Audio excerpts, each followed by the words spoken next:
And welcome to the Uncensored match build-up show. It's Liverpool versus Huddersfield at Anfield on Saturday. Big game for Liverpool. I am joined by Ben, Jon and Jamie for this one. Paul has picked a belter of a week to have off the fallout of Tottenham Hotspur and the build-up to the big game with Huddersfield. They've had an okay start to the season. They had a good start to the season actually, and then it's kind of petered down a little bit from there. You know, they're now in 11th place. They're only a point behind us, I think, in the league, 12 points compared to Liverpool's 13. Ben, Liverpool coming off the back of an embarrassing loss against Tottenham at the weekend, and it was embarrassing for me anyway because of the performance and stuff. We very much need a win in this game, don't we? Yeah, of course we do. Yeah, it's been too long without seeing us win any sort of, well, obviously we won the Maribor game, but you know, there's a league game, a league wins. It's been quite a while, isn't it? So it's the ideal game, isn't it? Really, to perhaps get out. It's at home. It's not on telly in front of millions of people. You've not got Gary Neville commenting on every mistake that we make potentially, and you know, it's a good chance to just get a solid win and hopefully push on. But you know, you just never know at the moment, do you? Yeah, that's it, Ben, isn't it? And Jon, Liverpool, our defence has been much maligned, and rightly so. Are you expecting wholesale changes from Jurgen Klopp for this game, or do you think he's going to have to have built up the players? I think there's going to be a few big changes. I can't see him putting Lovren back out after what's happened, especially with it being a home game. I think he'll give him the game off. I think he's got an interesting decision to make in terms of the goalies, because he set the standard of one plays in the Champions League, one plays in the league. So whether he changes that up and how that's handled, he doesn't. I think Mignolet's made mistakes, but he doesn't want to ruin his confidence as well, because that'll only make him worse. And he's probably got an interesting conversation to have over the fullbacks, whether he keeps Moreno, who's not really put a foot wrong this season, but do you move him to one side, or what do we do there in terms of whether we start Trent? So, but I'd imagine he'd be looking to make big, apart from maybe Matip and Gomez, just because he hasn't really got many other options at centre half. Yeah, is that something that you think you could see for us, Jamie? Do you think we will see Joe Gomez in a centre half with Joel Matip moving forwards? That's what I think will happen, but it depends with Trent if he comes in at right back, because then people will case the argument that Gomez and Trent might be it's too many youth in the side, so you know there's not enough maturity in there. But I'm basically echoing what Jon's saying. I don't think Lovren is going to be even into the squad. I don't think he'll be there on Saturday. So. And I think, I don't know whether you guys know, but Klopp had clear the air talks on Monday with the squad. He come in for a bit of a debrief on the Tottenham game, and apparently he went through all the errors for each of the Tottenham goals. Now, he was apparently happy with what the squad was saying, and it was a brutal, open, honest conversation with the Liverpool players, with proper feedback back and forth. Now, apparently he gave them all Tuesday off, and I believe that if he wasn't happy with what he'd heard, he would have had extra sessions in on the Tuesday. But they've all had the day off. Do you think, similar to the lads there, that we could see wholesale changes, or do you think that it's about building Dejan Lovren's confidence back up and using him, because there will be times between now and January, if we sign a centre back in January, where he will be needed?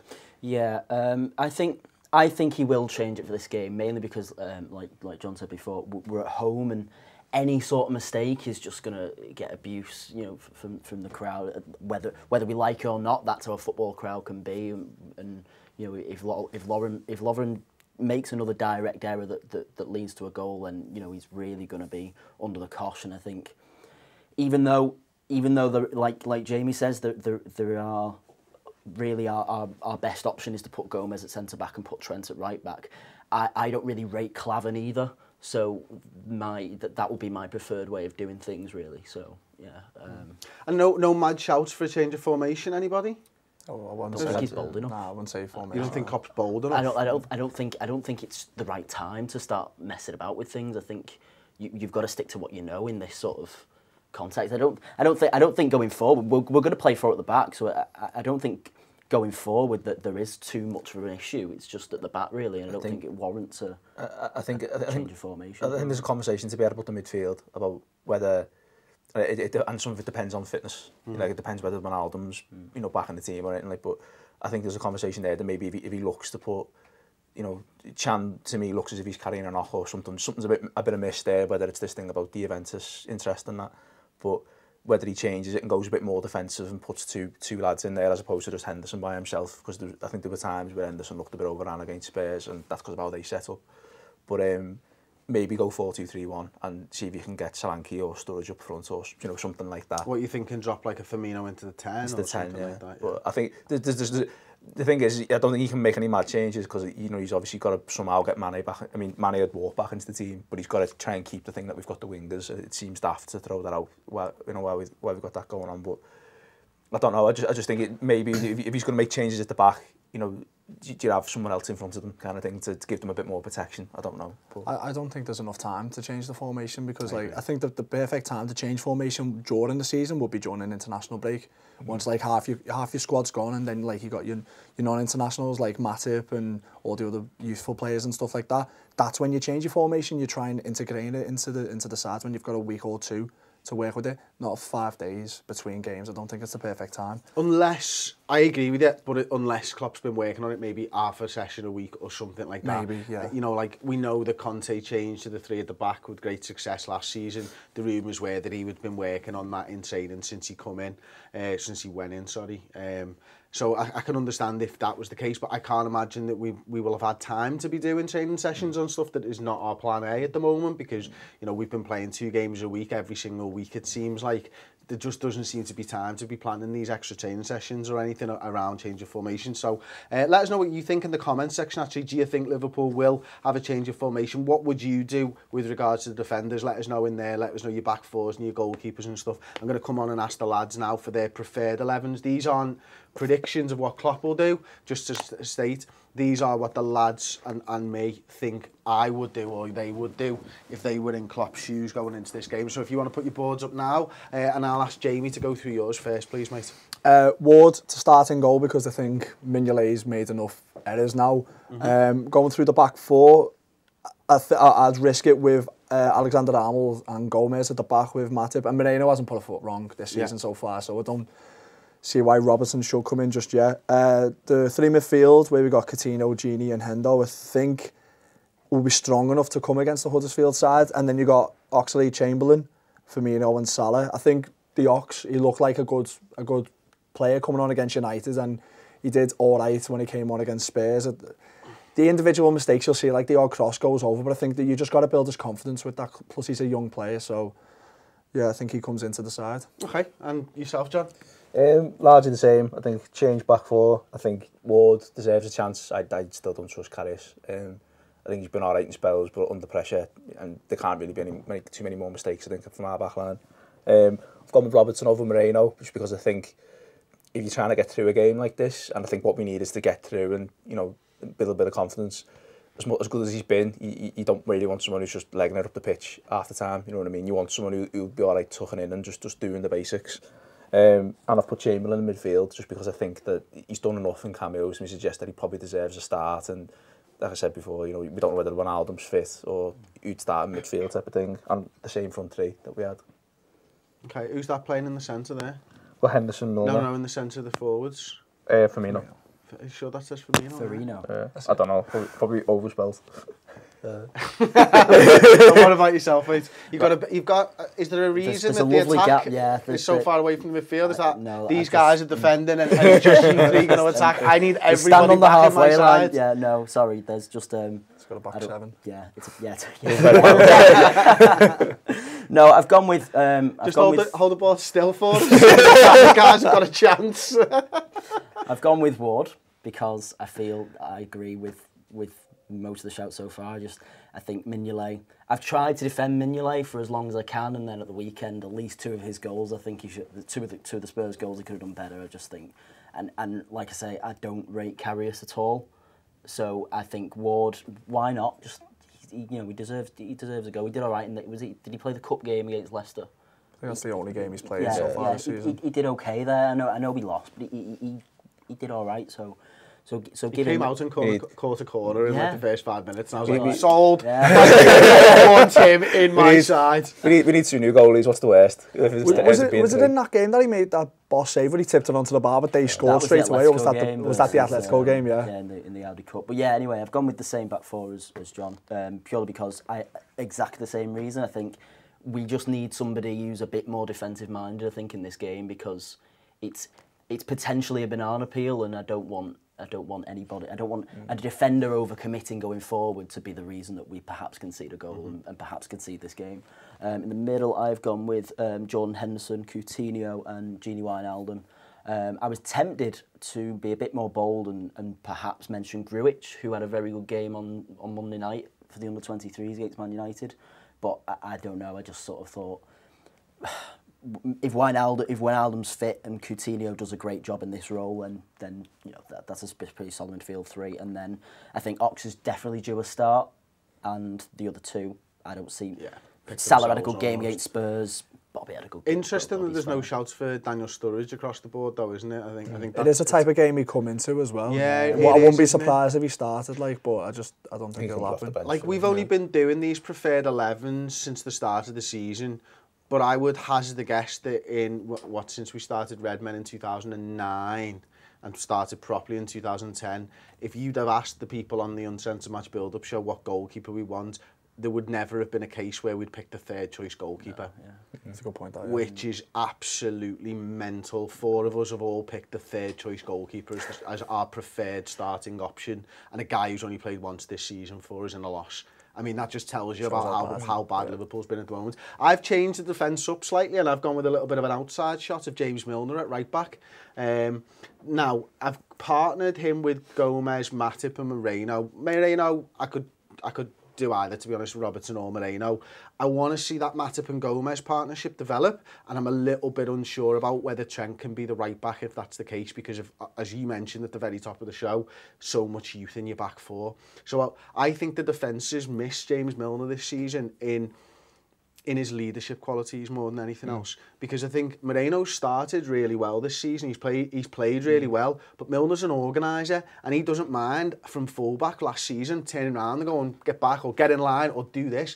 So there's intangible benefits, I think, to playing James Milner in your back four, and I think for me he'd be my organiser of this back four, and that's why I put him in there. I've put Henderson, Chan and Coutinho, again not something that's really outside the box or anything. Wijnaldum, if he's fit, I don't know on Wijnaldum's knee injury. And then I've gone with Salah, Firmino and Ox. And the reason I've gone with Ox on the wing as opposed to in the centre is because that's what Klopp said about him last week. He said he's not ready to play centre midfield because he doesn't know the role yet. I know Phil Coutinho knows the role, so I'm kind of going with that. Well, yeah, what do you think of Milner at right back, shout? Well, it's what I would have done on Sunday against Spurs. Yeah. So I don't see why not. I just think Trent's got not a point to prove, but you know he'll be desperate to get prove why he should be in the team ahead of Gomez. Really, if we sign another centre back, then it's and Klein's still out. Trent will want to make a stake for why he should be in this team more often. So I just thought it's a good game to throw him in. I could probably see that happening. Milner right back. There's more chance of that happening than Alexander-Arnold and Gomez happening. But then Klavan playing centre-back, I think that's last resort. I think that's like third choice for the back four options. So I think that's more realistic. And then the youth side. I don't really see it as realistic. I was just hoping. I think you've got a fair point. And I don't think there's anyone in our team. And I think Henderson's got a lot of positive qualities. But I don't think there's many people in our squad who are good leaders, as in being vocal on the pitch. And he's probably thinking like.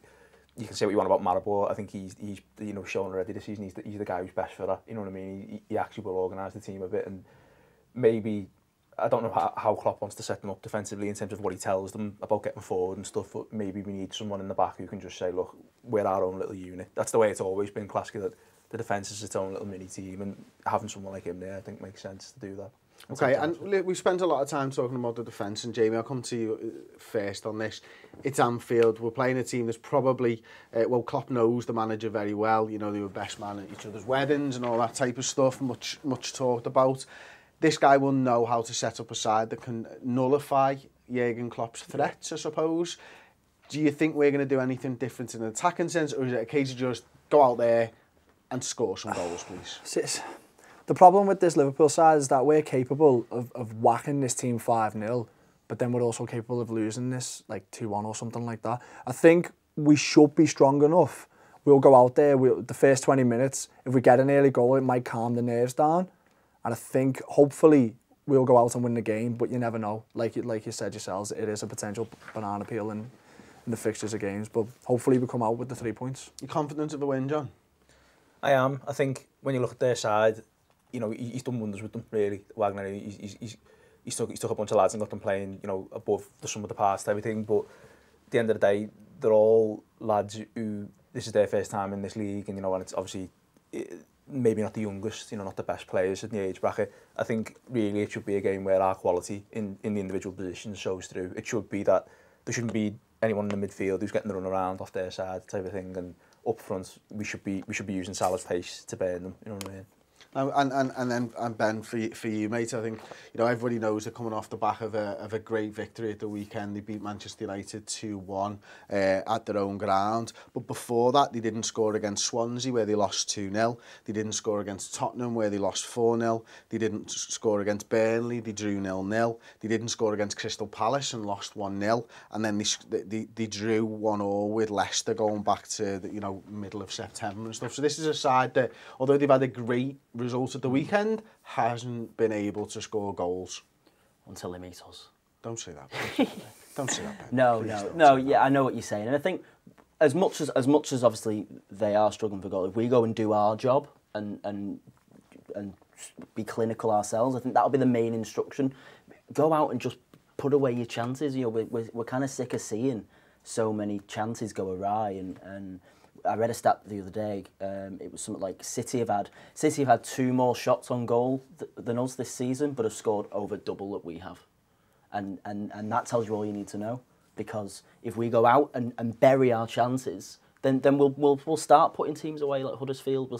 We'll start turning draws at home to Burnley into wins, and even the United game. You know, we'll start turning them sort of games into 3 points, and that's what we need to start looking at doing. I think it's interesting, like the quote from Coutinho this week about, you know, that they've said it's on them, the players, it's their individual mistakes, and I think that says to me that they all know that they need to work hard in this game, and it's a case of like we need to make the right choice, you know what I mean? Not just take that's it, isn't it? We did something on the stat show at the end of the month about the shot conversion of Liverpool and also the shots conceded and stuff. Now, if you've not gone back and watched that, or if you're not a member on the website, me and John do a stat show once a month. We literally counted up all the shots that Liverpool had in that month and how many goals and worked out a shot conversion. We did that for every single team that Liverpool are, you know, supposed to be battling against: Manchester City, Chelsea, Tottenham, Arsenal, and looked at the shot conversion percentage for all of those top teams. And then we did the flip side: how many shots people had against us and how many they scored. Do you remember the exact figures, or take? It was something daft, like City have like it was like 1 in 5, like 20% of their shots go in, and then for us it's like less than 5%. Less than 5%. And then when you went the other way, it was like they all had more in terms of teams scoring against them. It was like they all had less than like 5, and I think ours was like over 20. Yeah, over 25%. So we were conceding 1 in 4 shots, and I think City's was less than 1%. Yeah, it was less than 1%. You know, 1 in 100. And we were conceding 1 in 4 type of thing. Like, it was really, really interesting show, wasn't it? So that's the redmentv.com. If you like the extra stuff, if you like the more in-depth style football chat, then do go over there and check that out. Just done a great Reds News roundup with Steor as well. Really, really interesting stuff on Phil Coutinho, on the ticketing stuff. Don't know whether people have seen this or not, but you know, there was a company over in Australia advertising Manchester United away tickets as part of a big package deal. So we did a lot of talking on that, and Peter Moore and Tony Barrett, and there was loads of stuff. It's really, really interesting. Get over to redmentv.com to check that stuff out. It's only £5 a month. First month is free. Yada, yada, yada. Okay, come back to you guys in the room. Ben, score prediction for the weekend. 3-1 to Liverpool. Okay. And you know what? Goal scorers. Goal scorers. All of them, or just the first? Well, it depends how many there are. Well, there's 3. I think. Who are those 3? I think. So no one's getting that sick then. Yeah. No, no one's getting a brace. No. Coutinho, Henderson, and Salah. He's not thought this through. He's not thought this Put me on the through. spot, Chris. Coutinho, Henderson, who? Salah. Okay, sounds. I think 3-0 to Liverpool. I think Salah will get 2 and Firmino will get 1. Okay. 2-1 Liverpool, Salah with a double.